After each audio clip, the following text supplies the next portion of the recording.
The clips in this film are intended to improve some mechanics and to allow you to think about what you woulda, coulda, or shoulda done.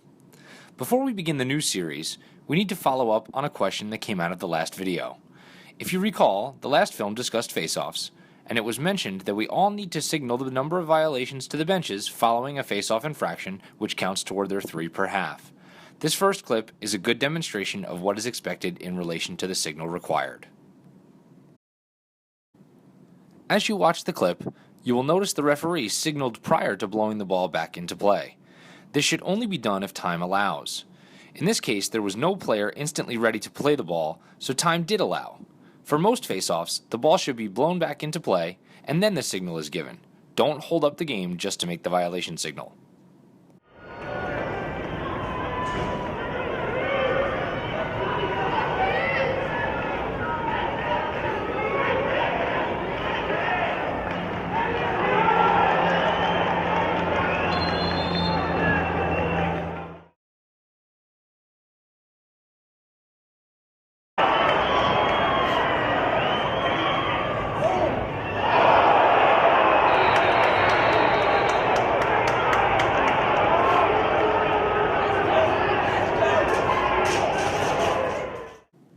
As you can see, the play spread the officials out on the field and basically left one official to officiate the play.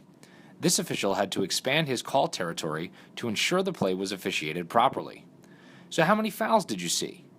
If you answered 3, you're correct. All of these fouls happen within 2 to 3 seconds of each other.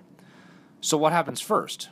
There is a slash on the player in white to the player in blue with possession of the ball on the goal line extended.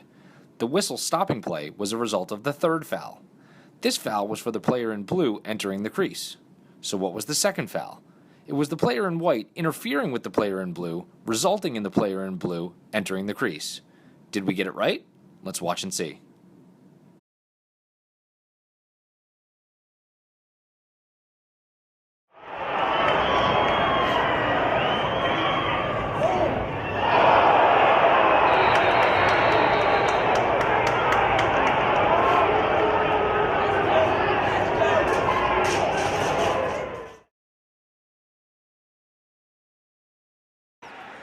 Not the ally of the Pioneers as they chuck it down.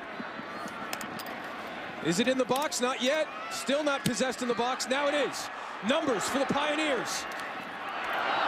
And a flag on the push with possession.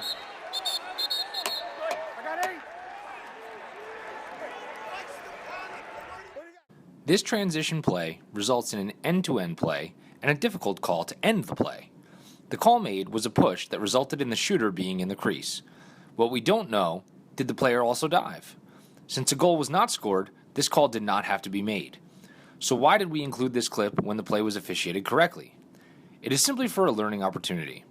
The question that needs to be answered is, could this play have been officiated better? And the simple answer would have to be yes.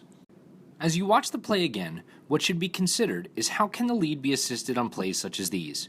The proper mechanic, albeit unwritten, would be the official following the play, in this case the lead, to look for fouls from behind, and the official on the side where the play is coming to would look for feet in the crease and other crease violations prior to the ball entering the net.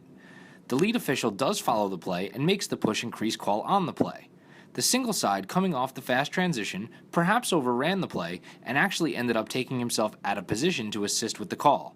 We do want the single getting in and helping the lead official. However, we must decide and use our instincts to tell us when to stay a little wider and view the bigger picture from a few feet outside the crease area. Getting caught in the play will happen, but by all means should be avoided if possible. Not the ally of the Pioneers as they chuck it down. Is it in the box? Not yet. Still not possessed in the box. Now it is. Numbers for the Pioneers. And a flag on the push with possession.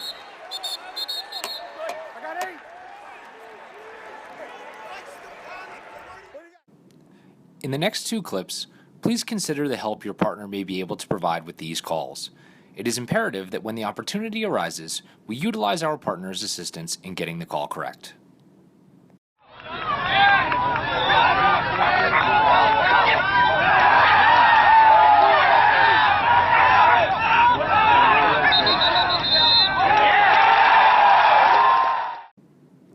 The The call that was made was an out and in by the goalie in the team wearing black.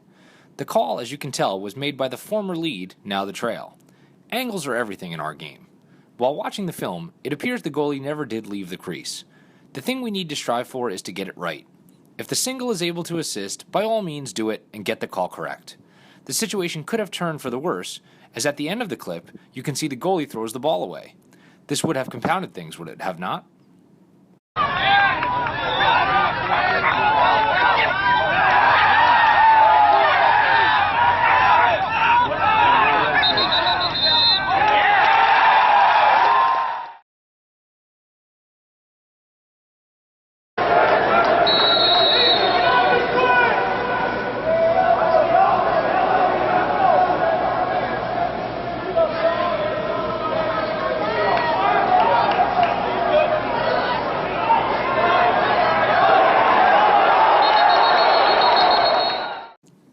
In this clip, the call was a crease violation on the player in white. You will see both officials have their arm up for a play on. The lead official makes the call prior to consulting with the single side.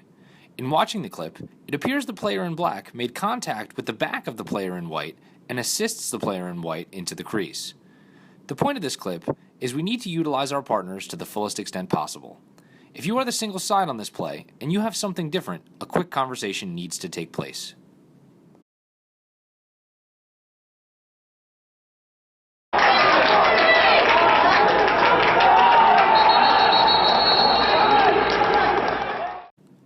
As officials, it is imperative that we see the entire play and then make the call. Most actions have a reaction. If we catch the action, we typically end up making the best call. We also need to always consider advantage-disadvantage when we make calls. In this clip, what should have been done? The player in black actually interferes with the player in white first. The player in white then ensures he makes contact with the player in black as he moves to the corner away from the play. A no call would have been the best decision here since neither player or team ever gained an advantage.